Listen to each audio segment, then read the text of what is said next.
মহাদেৱৰ উপাসনাৰ উৎসৱ পবিত্ৰ শাওণ মাহ বাবাৰ দৰ্শনৰ হেঁপাহত উখল মাখল বৈদ্যনাথ ধাম তিনি জন্মৰ পাপ খণ্ডাবলৈ ভিৰ লাখ লাখ ভক্তৰ বলবমৰ মায়াধনীত সমৰ্পিত ভক্তগণৰ মন গংগা স্নানৰ পিছত অতিক্ৰম 112 কিলোমিটাৰ পদযাত্ৰা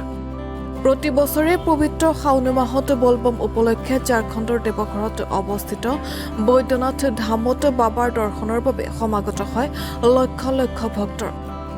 দেশৰ ভিন ভিন প্ৰান্তৰ পৰা আহি গোট খোৱা সকলো ভক্তৰ মুখত কেৱল আৰু কেৱল বলবম ধ্বনি বিহাৰৰ সুলতানগঞ্জত গংগা স্নান কৰি উঠি খালী ভৰিৰে 112 কিলোমিটাৰ পথ পদযাত্ৰা কৰি ভক্তগণ উপস্থিত হয় বাবা ধামৰ মূল দ্বাৰত বাবা দৰ্শনৰ পাছত মন প্ৰশান্তিৰে ভৰি পৰিল সুদূৰ অসমৰ পৰা যাত্ৰা কৰি গৈ উপস্থিত হোৱা ভক্তৰ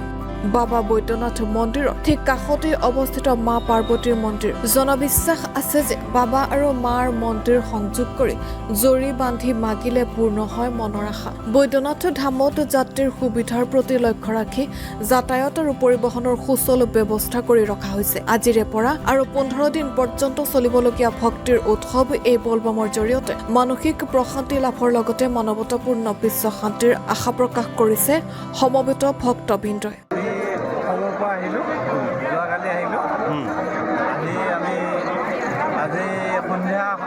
সন্ধিয়া সময়ত আমি সুলতানগঞ্জৰ এই গংগা ঘাটত উপস্থিত হ'লোঁ এই গংগা স্নান কৰি ইয়াৰ গংগাৰ আমি পবিত্ৰ জল লৈ আমি এই জল আমাৰ দেৱাদিদেৱ মহাদেৱৰ চৰণত আমি অৰ্পণ কৰিম সেয়েহে গংগা স্নান কৰি সাজু হৈ এতিয়া আমি মহাদেৱৰ চৰণত আমি জল অৰ্পণ কৰাৰ বাবে আমি এতিয়া আগবাঢ়িম ठीक चल रहा है पानी पूरा बढ़ रहा है हाँ आप कहाँ से यहीं से सुल्तानगंज से और कितने दिन तक चलेगा ये मेला 15 दिन हो गया 15 दिन और 15 दिन रहेगा हाँ ठीक पानी पूरा तूफान है